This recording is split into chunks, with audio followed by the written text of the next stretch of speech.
우리 하나님의 말씀은 사도행전 11장 1절에서 18절까지 말씀, 역시 변재현 지사님 봉독하겠습니다.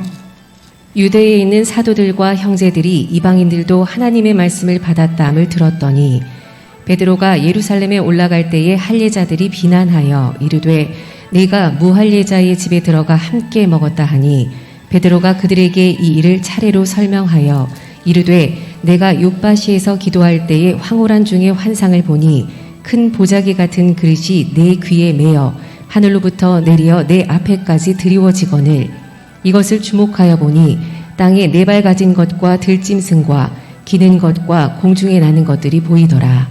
또 들으니 소리 있어 내게 이르되 베드로야 일어나 잡아먹으라 하거늘 내가 이르되 주님 그럴 수 없나이다. 속되거나 깨끗하지 아니한 것은 결코 내 입에 들어간 일이 없나이다 하니 또 하늘로부터 두 번째 소리 있어 내게 이르되 하나님이 깨끗하게 하신 것을 내가 속되다고 하지 말라 하더라. 이런 일이 3번 있은 후에 모든 것이 다시 하늘로 끌려 올라가더라. 마침 3사람이 내가 유숙한 집 앞에 서 있으니 가이사랴에서 내게로 보낸 사람이라. 성령이 내게 명하사 아무 의심 말고 함께 가라 하시매 이 6 형제도 나와 함께 가서 그 사람의 집에 들어가니 그가 우리에게 말하기를 천사가 내 집에 서서 말하되 내가 사람을 욥바에 보내어 베드로라 하는 시몬을 청하라. 그가 너와 내 온 집이 구원받을 말씀을 내게 이르리라 함을 보았다 하거늘 내가 말을 시작할 때에 성령이 그들에게 임하시기를 처음 우리에게 하신 것과 같이 하는지라. 내가 주의 말씀에 요한은 물로 세례를 베풀었으나 너희는 성령으로 세례를 받으리라 하신 것이 생각났노라. 그런즉 하나님이 우리와 주 예수 그리스도를 믿을 때에 주신 것과 같은 선물을 그들에게도 주셨으니 내가 누구이기에 하나님을 능히 맡겠느냐 하더라. 그들이 이 말을 듣고 잠잠하여 하나님께 영광을 돌려 이르되 그러면 하나님께서 이방인에게도 생명 얻는 회개를 주셨다 하니라. 아멘. 오늘 이 부분까지가 사도행전 1부입니다. 다음 주부터 이제 2부가 시작이 되는데 여러분들이 잘 알다시피 10장에서부터 여기까지 계속 연결입니다. 1절에 보면 유대에 있는 사도들과 형제들이 이방인들도 하나님의 말씀을 받았다 함을 들었더라. 예전이나 지금이나 소문은 참 빠른 것 같습니다. 어떤 소문이 빠른가? 좀 쇼킹한 뉴스지요. 당시에는 이방인들이 하나님의 말씀을 받는 것은 도저히 상상할 수 없는 일인데 그것이 일어났다라고 말을 해요. 그런데 2절에 보면은 베드로가 예루살렘에 올라갔을 때에 할례자들이 비난하여 이르되 네가 무할례자의 집에 들어가 함께 먹었다 하니 참 이렇게 놀라운 일이 벌어졌는데도 여전히 할례자들, 유대인들의 관습에는, 선입견에는 절대로 이스라엘 백성들은 이방인들 집에서 머물거나 음식을 먹어서는 안 된다는 이 관습은 또 깨어지지 못하고 베드로를 비난하는 모습을 보게 됩니다. 우리도 예수를 믿고 구원받은 자지만은 제가 이 사순절에 여러분들에게 계속 강조하는 것이 여러분들의 신앙의 선입견을 버려야 됩니다. 우리가 가지고 있는 선입견은 사회적인 통념에 의한 가치관이 있고 또 교회의 관습이나 설교에 의해서 여러분들의 가치관이 정립된 것이 있고 또 여러분들의 삶의 경험에 의해서 생각되어지는 세계관이 있습니다. 이런 걸 버리지 아니하면은 복음이 들려지지도 못하고 보아지지도 못합니다. 왜 이 선입견을 버려야 되는가? 특히 우리가 이 대강절 4주 동안 여러분들 머릿속에 선입견에 대한 생각을 버려야 됩니다.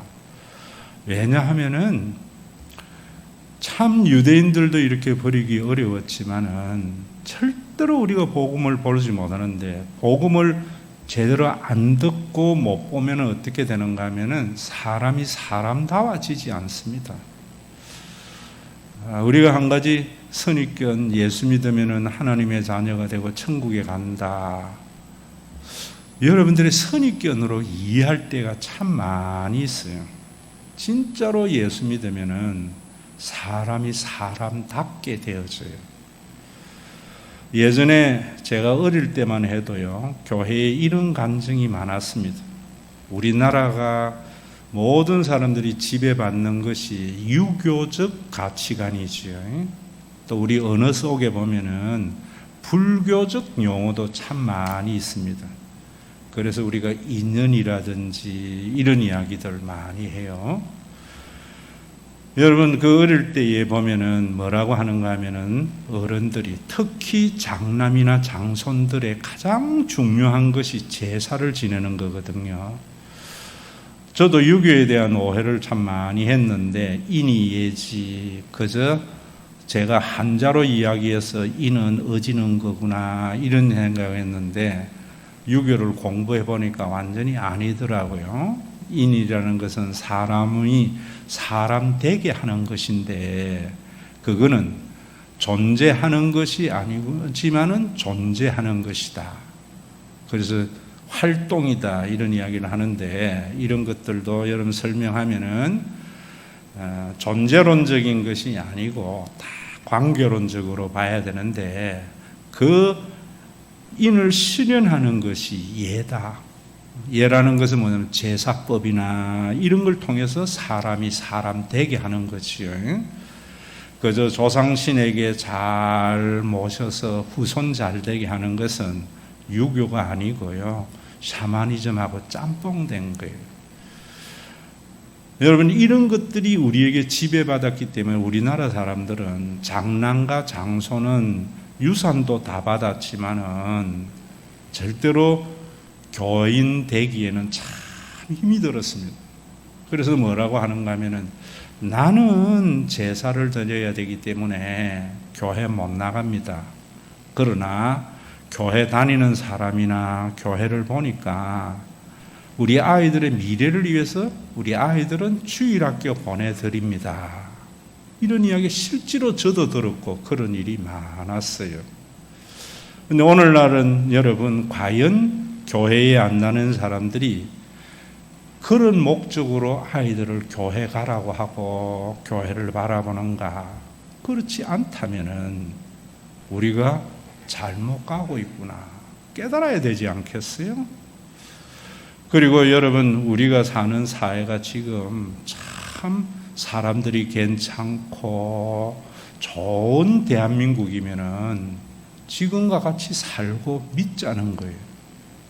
그런데 그렇지 못하다면은 무엇이 잘못되었는가를 생각하면서 우리가 새로워져야 되지 않겠어요? 그러려면은 선입견을 제해야 돼요.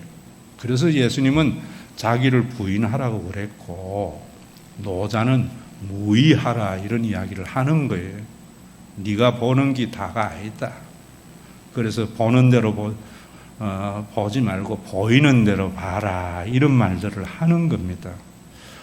오늘도 여러분 참 이런 어떤 부분에서 이 여기에도 보면 유대교가 이렇게 관습을 깨뜨리기가 힘들었어요. 그래서 베드로가 이 사람들에게 저간에 있었던 이야기를 하는 거예요. 자기가 환상을 본 것, 고넬료가 환상을 본 것, 그래서 고넬료가 보내온 사람들을 따라서 그 집에 들어가서 그렇게 먹게 된 이유, 그리고 복음을 전했을 때 그들에게 성령이 임하는 것이 보였던 것들. 이러니까 이때의 사람들은요, 그래도 교회가 생명이 있었던 것들이 자기의 선입견을 버리고 이방인들에게도 생명 없는 해결을 주신 것이구나. 그래서 이방인들도 하나님의 백성이 된 것이구나.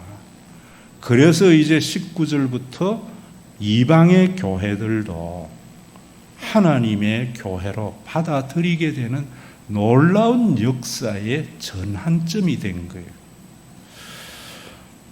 여러분, 제가 이 사순절에 여러분들에게 말씀을 전할 때에 굉장히 중요한 말씀을 전해요. 그래서 여러분들이 사순절이 아니죠. 이 대강절 4주간은요. 여러분들이 듣고 또 들어야 되고 또 다른 사람들에게도 듣게 해야 돼요. 특히 다음 주일날 하는 설교는 우리나라를 살리는 설교고 세계를 살리는 설교예요. 그래서 이번 주에 여러분들 주변에 있는 사람들에게 이 대강절 4주 동안 설교 듣게 하고 다음 주는 반드시 듣게 해야 돼요. 왜 그런가? 사도행전을 강의하면서 제가 여러분들에게 말씀을 드렸잖아요. 예수님의 구원이 구체적으로 실현된 것이 오순절에 성령이 임하여서 교회가 세워지고 이 교회가 속사도 시대까지는 예수님의 구원을 경험할 수 있는 교회였어요. 그래서 교회 사학자들이 중세 시대, 속사도 교부 시대를 조금 더 늦게 보는 사람도 많지만은 저는 313년 콘스탄티누스가 기독교를 공인하기까지 속사도 시대다라고 하는 거예요. 수많은 순교가 일어나는 그런 시대였죠.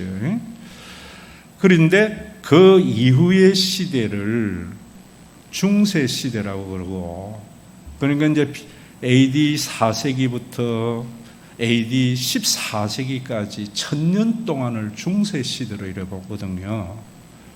그러면은 천주교에 있는 신학자들이나 신부들은 그때에도 고딕 문화나 많은 것이 사회에 좋은 영향을 끼쳤다 하지만은 자기 변명에 지나지 않지요.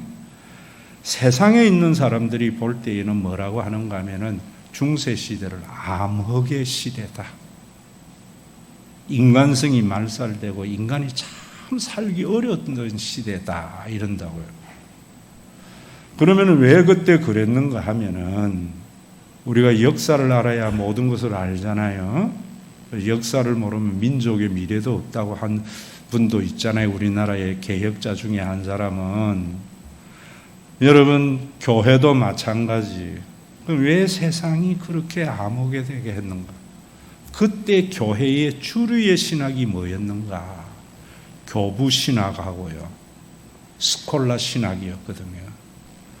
이런 것들이 완전히 사람의 삶을 망쳐버리고 인간을 완전히 맹신자로 만들어버려서 엄청난 베드로 성당을 짓고 위대한 종교적인 과업은 남겼지만은 사람의 삶은 엉망진창이었다.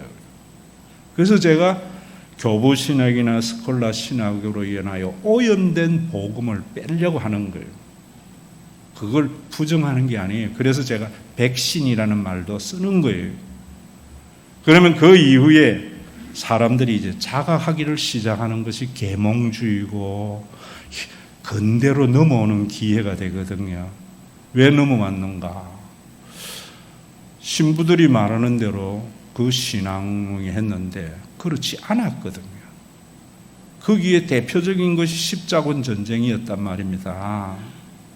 하나님이 왜 이방신에게 줘? 이래가 이걸 변정하는 것이 스콜라 철학이었다고요. 아리스토텔레스 철학을 신학에 가져와가지고 이게 한 200년 동안은 먹혔지만은 사람들에게 안 먹히지 않은 거예요.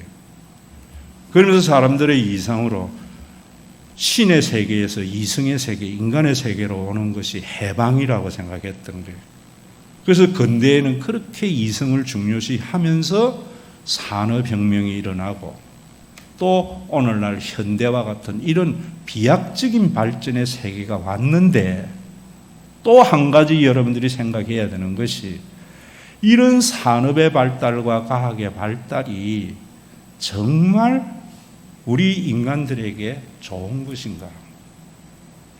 지금 현대가 예전보다 좋은 것인가? 아니잖아요. 진짜 좋은 모습은 속사도 시대까지 성경에서 우리가 보잖아요. 어떤 모습이었어요? 한 지체의 아픔을 모두가 아파했고 한 지체의 영광을 모두가 즐거워했고 세상은 전염병이 돌 때에 부모를 버리고 자식을 버리더라도 교회는 자기가 병들었으면서 죽을지라도 다른 사람을 돌보는 이런 모습이 있었다고요. 그래서 그렇게 핍박하는 가운데 순교를 할지라도 그 복음의 생명을 거는 시대가 있었다고요. 지금 우리가 뭐냐면 사람들이 중세에서 근대로 넘어오고 현대로 넘어오면서 전부 인본주의, 휴머니즘 이런 것이 좋은 줄 알아요. 과학주의. 성경은 절대로 그런 게 아니에요. 그래서 제가 오늘 여러분들에게 말씀을 드리려고 하는 것이 왜 예수님만이 유일한 구원자인가? 요한복음 14장 6절에 보면 내가 길이요 진리요 생명이니 나로 말미암지 않고는 아버지께로 올 자가 없다. 이 말씀 때문인가? 전부 그 말씀을 가지고 유일신, 유일한 구원의 길을 하는데 예수님이 그렇게 말씀하신 것이나 또 그걸 굉장히 중요시 여겼던 시대적 배경을 모르고 문자에 함몰된다면은 원리주의가 돼버리는 거예요.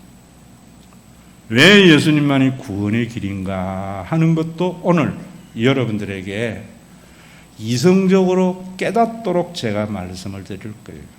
이 사순절, 이 대림절 4주 동안의 설교가 중요한 게 설교를 제가 여러분들에게 공식과 개념을 말씀드린 거예요. 수학을 할 때에요, 문제 풀이보다 더 중요한 것이 개념에 대한 이해입니다. 공식을 암기하는 것이 더 중요해요. 공식을 암기하고 개념에 대한 이해가 없으면 그 문제는 푸는데 또 다른 문제를 풀지를 못해요. 조금만 비틀어도. 그러나 수학의 개념과 공식을 알게 되면 어떤 응용 문제도 풀 수 있거든요. 신앙, 성경에 있는 개념이나 성경에 있는 단어나 여러분 신앙에도 이런 개념과 공식이 있어요. 그걸 제가 여러분들에게 제일 처음에 말씀드릴 때 그런 말씀드린 거거든요. 요한복음 1장 1절에 보면은 태초에 말씀이 계시니라. 이 말씀이 하나님과 함께 계셨으니 이 말씀이 곧 하나님이시라 라는 말을 할 때에도 문자주의에 빠진 사람은 태초에 시간의 시작, 그래서 말씀의 선제설, 뒤에 보면은 말씀이 육신이 되어 우리 가운데 거하시며 우리가 그의 영광을 보니 아버지의 독생자의 영광이요 은혜와 진리가 충만하더라. 예수님은 말씀이다. 이래 이야기를 한다고. 그렇게 이해해야 할 때도 있었지만은 지금은 여러분들이 정확하게 알려면은 헬라 시대에 왜 이런 말씀을 했는가? 태초라는 말은 in the beginning이라는 말도 그 속에 있지만은 아르케라는 말은 중요한 의미가 있어요. 헬라인들에게 말하면 오히려 무엇을 말하는가 하면 이데아를 말하는 거예요. 모든 것의 근원이고 실체고 본질인 거예요. 그래서 유대인들에게는 그렇게 말할 수밖에 없었던 거예요. 지금도 여러분 이슬람권에서 성경을 번역할 때에 하나님을 알라라고 번역밖에 못해요. 그들에게 신의 개념은 알라라는 단어밖에 없기 때문에. 그러나 이슬람권에서 알라라고 번역한다고 해서 그것이 성경의 여호와냐? 아니란 말입니다. 여기 아르케와 말씀이라는 말씀도 동일한 거거든요. 그래서 우리가 사전 찾아가지고 아는 게 아니고 그렇게 생각하는 헬라의 영향 속에 있는 사람들에게 예수님의 메시아이심을 나타낸 거예요. 말씀이라는 말은, 로고스라는 말은 온 우주 만물에 합리성을 부여하는 원리를 말하는데 너희가 그 지혜를 가지고 로고스적인 활동을 해서 너희가 이데아의 세계에 참여하는 것이 구원이라는데 너희가 생각하는 그것은 로고스를 통해서 이데아에 참여하는 것이 아니고 바로 말씀이 육신, 로고스가 육신이 되신 예수 그리스도의 영광 속에서 보아야 된다. 이런 말이거든요. 그러면 오늘도 여러분들에게 말씀을 드린 대로 무엇을 말하는가 하면 왜 예수님만이 영원한 구원인가? 플라톤이 이야기했던 이데아의 세계가 아닌 것인가? 알아야 되고, 불교에서 말하는 열반의 세계가 우리 속에 구원이 아닌 걸 알아야 되고요. 유교가 말하는 얘가 실현된 이상나라가 구원이 아닌 것을 알아야 된다. 그걸 오늘 여러분들에게 말씀드리는데, 그래서 제가 여러분들에게 이런 이야기 했지요. 내 말을 듣고 나 보내신 이를 믿는 자는 영생을 얻었다. 이럴 때에도 영원한 생명을 예수 믿으면 얻게 돼. 그래서 영원히 살아. 이러는데 예수 안 믿는 사람도 영원히 살게 되거든요. 그 영생이라는 것을 제가 여러분들에게 말씀을 드릴 때 이 개념을 제대로 알면은 신앙의 삶이 제대로 나온다고요. 우리 인간은 유한한 존재들은 유한한 존재의 양식이 있고 영원한 존재는 존재의 양식이 있다 그랬죠. 그래서 유한한 존재는 유한하기 때문에 항상 가지려고 하고 영원한 존재는 내어주려고 한다. 이 개념이 정리가 되면은 저 사람에게 성령이 있는가? 저 사람이 거듭났는가? 성령의 지배를 받는가? 이 개념과 공식으로 보면은 뭐든지 예수 믿고 높아지려고 가지려고 하면 이 사람은 영생이 없는 사람이잖아요. 그저 열심히 일을 해서 다른 사람에게 나누어 주려고 하고 유익이 되려고 하는 사람을 보면은 이 사람은 영원한 존재의 양식인 하나님이 그 안에 있구나 이래 본다고. 그리고 또 여러분들에게 지난주일도 여러분들에게 설명했던 여호와 신앙 체계와 우상 신앙 체계 같은 것도 이 사람이 우상을 섬기는가 하나님을 섬기는가, 기도할 때마다 주여 할렐루야 믿습니다, 예수의 이름으로 기도합니다 이런다고 하는 것이 아니에요. 여호와의 신앙 체계는 뭐라 그랬어요? 인간에게 있는 인식에서 자기 주장이 포기되는 거죠. 하나님을 만나면. 그러나 우상은 유한한 인간이 전능하신 신을 만들어 놔놓고 자기가 할 수 있는 예배적인 행위를 통해서 자기 주장을 이루려고 하는 것이 종교다. 그래서 신인식과 자기 주장을 합의를 이루는 것이 우상 숭배적 신앙 체계다. 이래 보면은 우리 한국 교회가 얼마나 우상 숭배적 신앙에 빠져 있는가. 그래서 유대교가 세상의 구원의 빛이 되지 못하였듯이 중세가 구원의 빛이 되지 못하고 이런 걸 가지고 베드로 성당 지은 것을 문화의 발전이라고 이야기하는 것은 너무나 웃기는 이야기라는 거지요. 오늘은 여러분들에게 말씀을 드릴 때 왜 예수만이 구원의 길인가? 여러분, 우리 인간의 실존은 여러분들에게 알아들을 말로 하면은 태평양 한복판에 인간 빠져 있는 것이 인간이에요. 내가 파선을 해서. 자, 그럴 때에 이 태평양 한복판에 빠져 있는 인간을 구원하는 데에는요, 두 가지 요소가 있어요. 하나는 초월자, 그게 신이에요. 플라톤적인 이원론적으로 이야기하는 게 아니에요. 초월자. 또 하나는 내재자. 이 세상의 제한 속에 있는 것. 왜 우리가 태평양 한복판에 빠져 있어 허우적거리면서 살려고 발부둥 치는가? 유한한 존재이기 때문에, 내재자이기 때문에. 그래서 여러분들이 우리가 과학을 발전시키려고 하는 것이 뭐예요? 살아남으려고 발부둥 치는 거고, 운동하는 것이 뭐냐면 살아남으려고 하는 거고요. 좋은 직장 가지려고 하는 것이 살아남으려고 발부둥 치는 거예요. 그런데 우리 속에 그 발부둥을 치는데 우리가 이것을 이겨나가지 못하는 것은 칸트로 말하면 이성의 지배를 받지 않고 항상 감정이 우리를 이성의 지배받지 못하는 요소 때문에. 그러면 그런 요소가 바로 물의 제한성 속에 있는 것이요. 불교에서는 그래서 우리를 고해 바다라고 이야기를 하는 거고, 노자는 그런 것들을 뭐냐면은 지 실존을 알지 못하고 유무상생인 줄 알지 못하고 공자의 예로서 구원을 받으려고 하는 어리석은 것이라고 이야기를 하지만은 이 인간의 실존이 이거 모든 종교나 모든 것들에게 우리가 인정할 수밖에 없는 거예요. 그럼 여기에서 구원을 받는 데에는 두 가지 길이 있어요. 하나는 초월자가 아니고 인간 스스로, 내재자 스스로 거기에서 헤어나오려고 하는 거예요.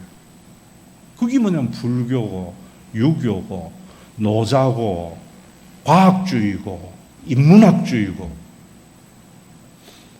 그러면 그런 것들은 왜 교회가 그런 것들을 보지 못하고 선악의 구분을 통해서 노자만 또 못하는 선악을 구분하는 이분법 쪽에 빠지는가? 플라톤의 존재론적 이론이 복음을 변개시키기 때문에. 여러분들이 지금 우리나라의 이념에 빠져 있는 것 전부 어떻게 보면 그런 관점에서 있는 거거든요. 이 진영 논리는 나는 옳고 너는 나쁘다는 거죠. 그런데 실상은 뭐예요? 내가 옳지만은 나도 나쁜 점이 있고 저쪽이 또 불합리하지만은 합리적인 것도 있고 그건 팩트 존재예요. 그걸 보자는 게 뭐 노자의 이야기 다 이런 이야기들이에요. 한마디로 이야기하면. 어쨌든 간에 초월자를 인정하지 않고 인간 스스로가 구원에 이르려고 하는 거예요. 그러면 노자나 공자나 석가는 뭐냐? 불교는 여러분 공이라는 사성을 가지고 반야신경에서 열반의 세계에 이르려고 하는 거잖아요. 석가는 열반에 이른 자고 하는데 한마디로 이야기하면 그런 사람들은 제 시대에는 조련이라면 지금 시대에는 박태환이 정도 되는 사람이에요. 저와 여러분들은 한마디로 수영 조금 할 줄 알든지 아니면 맥주병이든지 조금 할 줄 아는 사람은 좀 좋은 대학 나와가지고 이 현실에 적응력이 좀 있는 사람들. 그런데 전부 우리가 과학의 발전이나 뭐 하는 것은 수영법 배우는 거거든요. 그런데 그 수영법을 누가 가르쳐 주는가 하면은 박태환이가 가르쳐 주니까 박태환이대로 하면은 살아남는 줄 알고 박태환이가 가르쳐 주고는 헤엄쳐가지고 가니까 조금 있으니까 내 눈에 안 보여. 그러니까 쟤는 저 육지에 도달했겠구나. 이래 생각하는데 실상은 그도 빠져 죽은 거예요. 그가 말하는 대로 하면은 조금 더 살아남는 데에 유익이 될 따름이에요. 이것이 초월자를 인정하지 않고 내재자의 노력으로 구원을 받으려고 하는 것. 그게 기독교적인 용어로 하면 자기 의에 의한 구원. 그게 바리새인이고 유대교예요. 또 한 종교는 초월자를 인정하는 건데 내재자를 인정하지 않는 것. 구원자에서. 그것이 마호메트교예요. 마호메트교는 한마디로 이야기하면은 기독교나 마호메트교의 차이를 잘 알아야 되는데 마호메트도 신을 인정하거든요. 왜 하는가 하면 창세기, 출애굽기, 레위기, 민수기, 신명기는 그들의 경전이에요. 그들도 코란도 있지만은 아브라함도 그들의 조상이라고 봐요. 그러나 그들은 아브라함이나 예수나 마호메트나 다 선지자로 보는 거예요. 한마디로 이야기하면 수영 강사로 보는 거예요. 저 배 위에 알라라고 하는 물을 완전히 초월해가 있는 신이 하나 있는데 그 신이 수영법을 강의를 해주는데 누가 알아듣는가? 좀 물에 익숙한 수영 선수는 알아듣는 거예요. 일반 대중들은 살아남으려고 파도닥거리니까 알라가 하는 수영법을 들을 여가도 없고 소리도 안 들려. 그래서 여러분 모든 종교는 뭐냐면은 뭐 템플 스테이 해야 된다, 묵상해야 된다, 명상해야 된다, 세상에서 좀 떨어져서 자기만의 시간을. 이 말은 뭔가 수영 파닥거리지 말고 좀 알라가 하는 이야기를 들어봐. 이런 말이거든요. 그럼 마호메트가 아주 박태환이보다 더 유명한 수영 선수야. 그래서 알라에게 받은 계시대로 수영법을 사람들에게 가르쳐 주는 거예요. 그게 가르쳐 준 게 뭐냐? 오주, 신앙의 고백, 그 다음에 뭐요? 하루에 5번 기도하는 거, 그리고 헌금하고 자비를 베푸는 거, 금식해야 되는 거, 성지순례 해야 되는 거, 이 5가지를 통해서 구원에 이르려고 하는 것이 알라가 가르쳐 준 거다라고 이야기를 하는 거예요. 그러면서 헤엄쳐 가니까, 자기 눈에 멀어져 가니까 마호메트는 구원받았구나. 석가는 여러분 깨달음을 통해서 대성불교, 소성불교 차이 아시잖아요? 아라함, 보살. 그래서 석가는 열반에 이르렀구나. 석가모니도 수영법을 잘 혼자 터득한 거예요. 그래서 수영법 이야기하고 자기 휙 수영해가 가니까 우리 눈에 안 보이니까 그는 구원받았을 거다라고 하지만은 실존은 모두 다 받아 빠져 죽어요. 왜 기독교가 유일한가 하면은 기독교는요, 이게 성육신 교리. 그래서 제가 여러분들에게 성육신 교리를 교리로서 아니고 구원의 실체로서 자꾸 설명하는 거예요. 그걸 또 다음 주에도 이 부분에 대해서 구체적인 이야기를 여러분들에게 해드리려고 하는 거예요. 기독교는 뭐냐면은 배 위에 하나님이 계셔요. 초월자가. 그 초월자가 우리 가운데 내재한 것이 예수예요. 여러분 뭐 동정녀 믿어야 되고 뭐 이런 문자에 매이지 말고요. 그럴 때에도 우리가 하나님의 아들로 믿어야 된다. 세상에 있는 사람 4대 성인 중에 한 사람에는 구원이 안 일어나기 때문에 그 말을 받아들이면 안 된다는 말이에요. 그런데 하나님의 아들이라고 이야기할 때에 그 하나님의 아들은 어떤 의미에서 하는가 하면 계시론적인 측면, 하나님의 아들이라는 것은 여러분 예수님이 자신을 하나님이라고 이야기할 때에는 계시론적인 관점에서 이야기를 하고, 하나님의 아들이라는 것은 구원론 관점에서 이야기하는 것을 아시지도 못하고 왜 아들이라고 했다가 하나님이라 했다가 그러는가. 우리 어순 이야기도 있잖아요. 옛날에 어떤 할머니가 교회 초창기에 교회 무슨 이야기를 하니까 저는 시어머니도 하나님을 아버지라고 그러고 며느리도 아버지라고 하니까 저는 도무지 족보가 없는 것 같다고 이야기했다는데, 하나님의 아들이라는 개념을 제가 여러분들에게 초월자로 초능력자로 믿지 마세요 이러잖아요. 유대인들에게는 성전을 건축할 자이다. 왜 유대인들이 메시아로 하나님의 아들을 안 받아들였는가? 그들이 가지고 있는 성전관과 이배되었기 때문이죠. 제가 말하는 대로 그들이 말라기에 나오는 그 성전 제사를 지켰을 때의 유대의 사회가 그 어떤 세상보다도 좋은 사회면은요, 그래 믿어야지. 전혀 그런 사회가 아니었기 때문에 하나님이신 그분이 직접 오셔서 우리를 구원해 주려고 성전, 배 위의 상황을 우리 속에 가르쳐 준 거예요. 그래서 초월자이신 그분이 하나님이라는 말은 계시론적인 건데, 그 초월자가 내려왔을 때에 예수님은 내재하셨지만 하늘에 배 위에 연결되어져 있는 것이 뭐냐면 부활과 성천이에요. 부활과 성천은 초월자가 내재하였지만은 이 내재자가 초월의 세계와 연결되어져 있는 것을 보여주는 거예요. 생명줄이란 말입니다. 그래서 부활이 없으면 기독교는 일반 종교하고 같아져 버리는 잘못된 해교와 같은 종교가 되어져 버리는 거예요. 그래서 예수님이 오셔서 우리에게 하시는 것이 수영법 강의가 아니에요. 제가 여러분들에게 자꾸 율법의 뭐 어떤 것이나 사람의 살아가는 도리를 설교해서 말 안 하잖아요. 그거 참 이야기해주면 여러분들이 쉽게 알아듣겠는데 수영법 강의를 안 하잖아요. 목사님들이 제가 하는 설교들 보면 전부 수영법 강의예요. 이 헬라와 차라리 마호메트보다도 수영법 강의 못하고 어떤 분은 노자보다 못하고 공자보다도 못한 수영법 강의를 하고 있는 거예요. 과학주의자들의 과학보다도 못한 수영법을 강의하고 있으니까 이성이 마비된 암흑시대의 신앙인들, 맹신자들은 아멘인데 깨어나면서 점점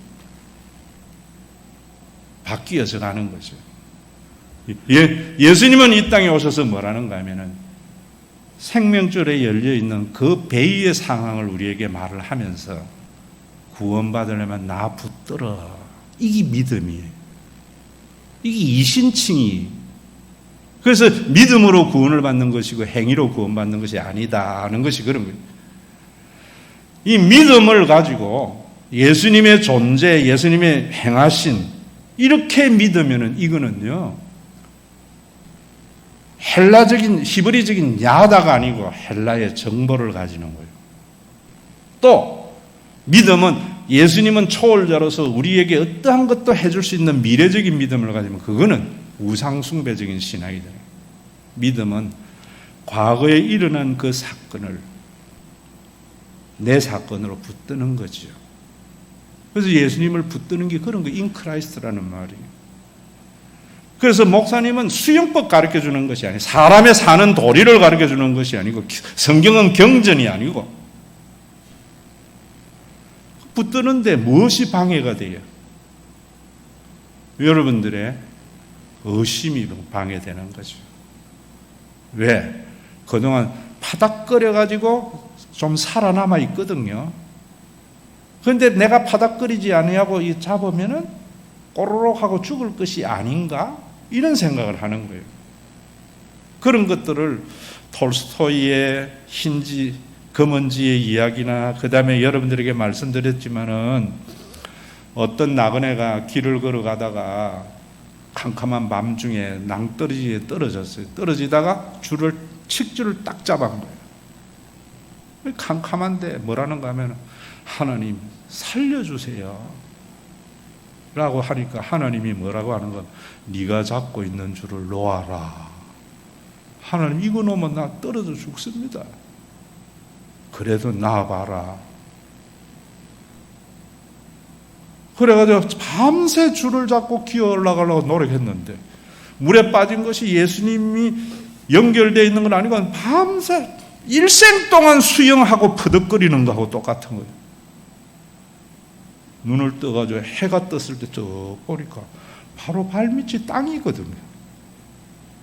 30cm 위에 지금 떠가 있는데 나오면은 구원인데 이게 오늘날 제가 보는 과학주의에 있는 사회나 어떤 인문학에 도취되어 있는 사회나 타 종교에 있는 상황은 그대로 하면은 약간 살아났는데 유익은 있지만은 쓸데없는 구원이 없다는 거예요. 예수님을 푹 붙잡으면은 생명줄로 연결되어 있는 하나님이 끌어올리는 거예요. 예수와 함께 배 위에.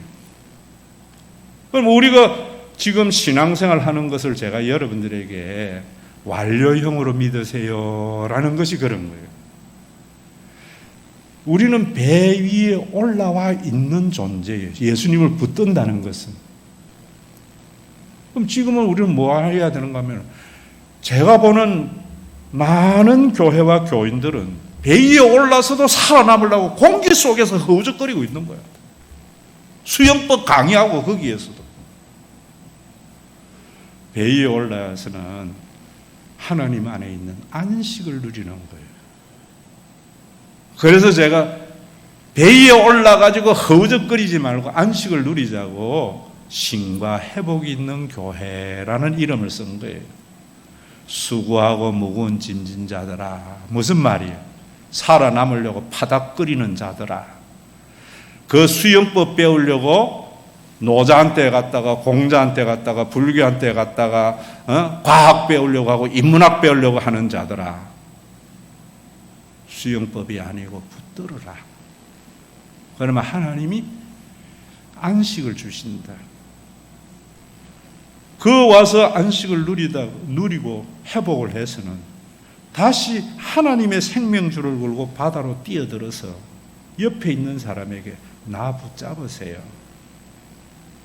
아까까지 보니까 파닥거리고 완전히 지쳐서 쓰러져 갈 게 쌩쌩한 게 왔거든요. 저 사람 보면은 말대로 붙잡으면 살겠다 해서 붙잡는 게 전도예요. 그런 게 뭐냐면은 나는 조상신 섬겨서 제사 못 버리는 거 못 가지만 우리 아들이라도 주일학교 보낼게요. 쌩쌩한 모습을 보여줘야 되는데 더 허우적거리는 모습을 보니까 세상에 있는 사람들이 지도 못 사는 게 남 살리겠느냐 하고 안 잡는 거죠. 그런 배위의 삶과 또 함께 굉장히 중요한 것이 제가 여러분들에게 2040 비전이라는 것은 이제 배를 고무 보트 정도로 하지 말자는 거죠. 고무 보트 정도로 만들어가지고 잠시 우리에게 생명을 주는 게 아니고 저 태평양을 건너갈 수 있는 항공모함 정도 만들자는 거죠.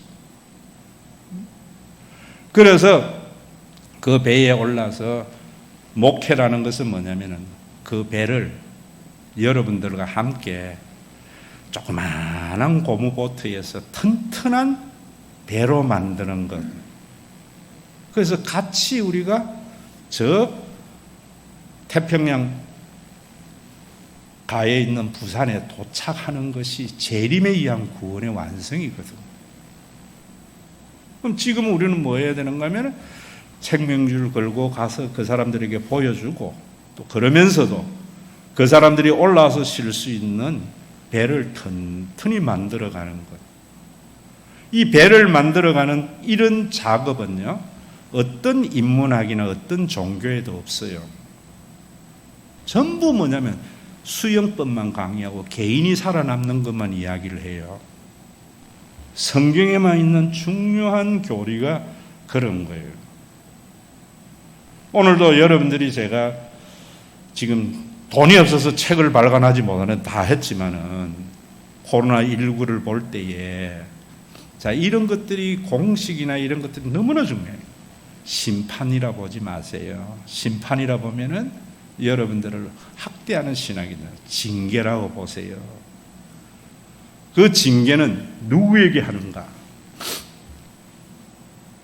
여러분, 애들이 잘못될 때 지 자식에게 징계하지 남의 자식 징계 안 해요.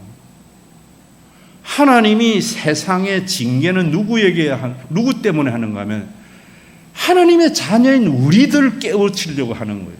어떻게 깨우치려고 하는 거예요? 교회가 구원의 방주의 역할을 못할 때 전쟁, 레이기의 법에 보면 전염병, 덜짐승, 그리고 기근. 왜 징계하는가? 깨닫고 배수리하라는 거예요. 허우적거리지 말고 공기 속에서 수영법 가르쳐주려 하지 말고 저 밑에 있는 애들에게 가서 네가 얼마나 쌩쌩한가 보여주라는 거죠. 전도는 말로 전하는 게 아니에요. 보여주는 거예요. 내가 이제 이런 힘을 얻은 것을, 사람 된 것을, 저 위에 배가 얼마나 안전한가 하는 것을 경험하게 하는 거죠.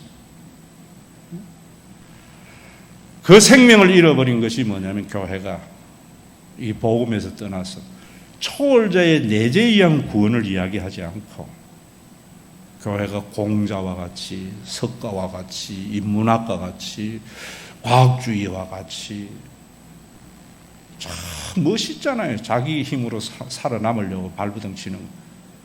물에 빠져서 박태환이가 수영해가는 거 보면 얼마나 멋있어요. 그거 깨달아서 배가 난파선에 이르지 못하도록 징계하는 거예요. 그래서 소돔과 고모라 성에 의인 10명이 없으면 하나님께서 심판하신다. 그 의인 10명 되게 하는 것이 징계예요. 그래서 여러분 보세요. 전쟁이라는 것이 인간의 제약성이 만들어낸 가장 악한 행위지만은 하나님은 그 악한 행위를 선용해서 전쟁을 통해서 그렇게 견고한 기득권 계급 사회를 뒤집어 버리잖아요. 오늘날 여러분 코로나19 보세요. 우리의 삶을 송두리째 바꿔버리잖아요. 이걸 보면서 교회가 뭐 해야 되는가 하면은 이제는 공기 속에서 수영법 가르치려 하지 말고 배 위에서 왜 예수님을 붙들어야 되는가? 저 사람들에게 힘을 주도록 어떻게 배를 튼튼하게 더 만들어야 될 것인가? 이 생각을 가지고 있어야 돼요. 배를 튼튼하게 만드는 것이 뭔가 하는 것은 다음 주일날 제가 말하는 대림절 마지막 결론의 부분이에요. 굉장히 중요한 부분이에요. 왜 2040 비전을 선포했는가? 왜 이 시대에 그거여야 되는가? 오늘도 여러분 이 코로나19에 겁내기보다는 예수가 유일한 구원이라는 것은 존재론적으로 예수만이라고 이야기한다면 또 다른 주장입니다. 유일한 구원이라는 것은 이 세상에 어떤 종교, 어떤 과학, 어떤 인문학에도 초월자의 내재가 없기 때문이에요. 믿음으로 얻는 구원도 예수를 붙드는 믿음과 세상의 믿음과의 다른 차이예요. 그래서 믿음으로 구원을 얻는다는 기독교만 있는 것이 아니지만은 그 믿음하고 기독교의 믿음하고는 완전히 다른 믿음이에요. 이 동백의 한 기퉁에 있는 조그마한 교회이지만은 물에 빠져 헤매는 자에게 생명선, 구원의 생명선인 이 생명선이 제가 보니까 지금은 우리 교회가 겨우 고무보트 돼가지고 몇 명 구원이래요. 여러분들이 좀 더 이 구원의 방주를 튼튼히 해서 내가 이 땅에 잠시 왔다 가지만은 내가 한 흔적 때문에 세상이 더 좋아지고 내가 존재하는 그 짧은 순간 때문에 하나님의 구원이 우리 속에 일어나서 참 우리가 지금 배 타고 다음 주일 저도 KTX 6회 공짜가 연말에 남아 있어가지고 아침 새벽에 갔다가 해운대에서 송정까지요. 길 너무나 둘레길 좋은 길 만들어 놨거든요.